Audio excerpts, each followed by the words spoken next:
think they have a plan already. May strategy na sila.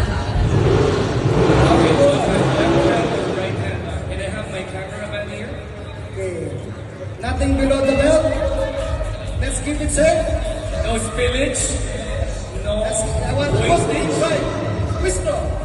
No wastage. No spillage. Okay, guys. Are you ready? Ayun, assisting your competitors. Kaya, kaya. A display of sportsmanship. True sportsmanship po yan. Okay, let's go. So, ayan po ang ating consolation prize pa lang yan. Yan ang consolation prize. Tapos ito ang grand prize. Mas malaki.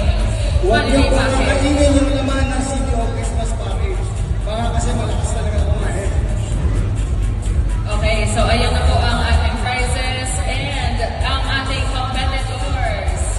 Ayan, ang mga hindi pa nakapag-merienda tulad natin. Alright. Okay. Again, the most number in 1 minute.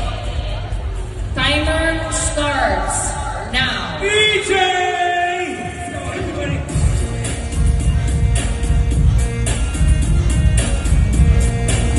Let's go, CDO!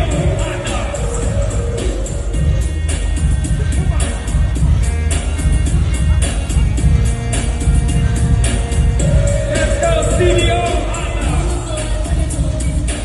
Kaya may lapit po si Akit. Ano? Another po nahihirapan.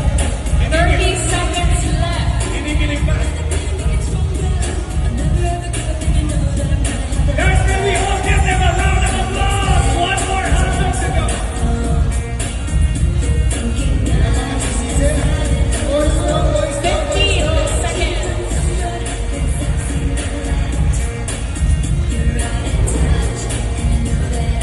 DJ Christie. 5, 4, 3, 2, 1, and hands up. Hands up. Hands up. Alright, so we usually count by how many ang natira. Sino ang pinaka-konting natira? We have 4 left. Confirm po natin sa aming judges. Ilang pieces po in each container, madam? 10 pieces in each container, all of them the same. And ang winner natin, nakakain ng 6 na hotdog in 1 minute. We have a new champion. And the new. Question, sir. Nakapag-merienda ka ba before this? Ito ni merienda. Or meron ka pa before? Hotdog din daw. Sir, tibay niyo po. Alright, okay, mama is okay, that is true athletic feats. Okay, guys. Thank you so much for joining.